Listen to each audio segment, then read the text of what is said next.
నంబి ఆగండి, భరణి వదలండి. మీరిప్పుడు భరణి వదలకపోతే ఏం చేస్తావు? ఏం చేస్తానా? కొట్టేస్తాను. కొట్టు.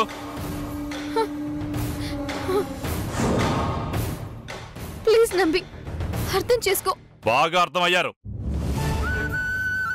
ఎక్కుబండి. ఎక్కడికి? ఇంటికి. అంతేనా? అంతే. సరే, నేను కూడా వస్తాను. ఏం చేస్తాం? మీరు పెద్దవాళ్ళైనా పెద్ద మనసు చూపించట్లేదు కదా. నేను మా ఇంటికి వెళ్ళిపోతాను. ఉండేది ఎలాగో పక్క పక్కనేగా. మీరు మీ బైక్లో రండి, మేము బుల్లెట్లో వస్తాం. మళ్ళీ పారిపోవడానికి ప్లాన్ వేశారా? మీ యదవేషాలు నా దగ్గర కాదు. నువ్వు కూడా ఈ బండి ఎక్కి కూర్చో. నేను కూర్చోను. ట్రిపుల్స్ వెళ్ళడం చట్టరీత్యా నేరం. అత్యవసర పరిస్థితుల్లో వెళ్ళొచ్చు. వచ్చి కూర్చో. మరి అంత పట్టుదలేంటి? పని వదలొచ్చు కదా, మేము వస్తాం. అయినా నేను రాకుండా బన్నీ రాడు. మామా, ఈ ఒక్క విషయంలో నన్ను క్షమించు మామా. ఈ ఒక్క విషయమేరా నన్ను నా విలువల్ని రోడ్డు మీద పడేసింది. ఎలా బండిస్తాను? నంబి, బన్నీ రాడు. వాడు వచ్చేదేంటి? నేనే తీసుకెళ్తాను. త్రిపుర, నంబి ఏం చేస్తున్నావు? నేను రాను. నీ ఇష్టం. ఆగు నంబి, నేను వస్తాను. మీకు విషయం అర్థం కావట్లేదు. భరణిని మా వాళ్ళు చూశారంటే బ్రతకనివ్వరు. సరే, మీకు మీ మేనల్లుల మీద ప్రేమ లేకపోయినా నాకుంది. తనని కాపాడుకోవడం కోసమైనా నేను వస్తాను.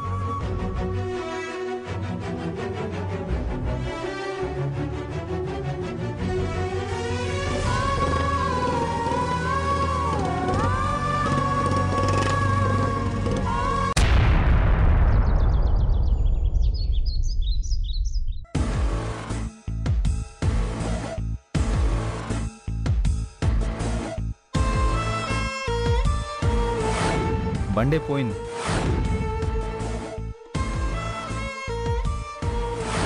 ఏం మాట్లాడుతున్నావు పెద్దబాబు? మాకేం అర్థం కావడం లేదు. ఈ జిత్తులు మరిదేం చేసింది?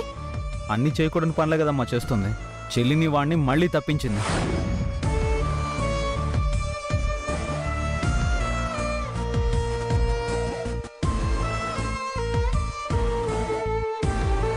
అత్తగారు, కాఫీ అక్కడ పెట్టు.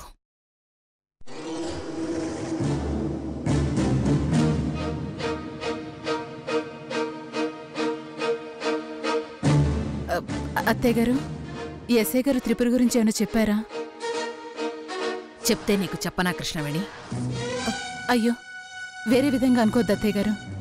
కన్న కూతురు కదా, దాన్ని ఎప్పుడు చూద్దామా అనిపిస్తుంది, అంతే. నీ కడుపు తీపి నాకు అర్థమవుతోంది కృష్ణవేణి. నేను నా మనవరాల్ని ఎప్పుడు చూస్తానా అనే ఎదురు చూస్తున్నాను. నీకున్న ఆరాటం నాకు ఉంది. ఆ దేవుడికి మన మీద దయ కలగడం లేదు. ఇంకా మనల్ని పరీక్షించి వేదనకి గురి చేస్తున్నాడు.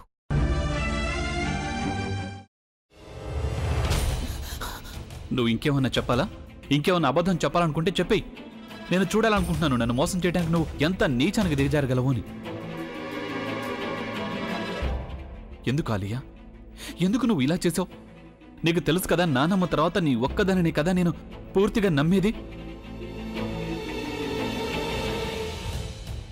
ఏమన్నావు నువ్వు? ఈ మధ్య అన్నిటినీ మర్చిపోతున్నావా?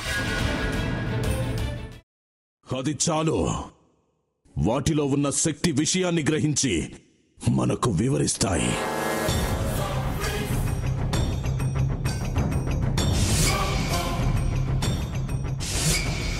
ఎవరు ఆ దండ విప్పొద్దు, గది తలుపులు తెరవద్దు.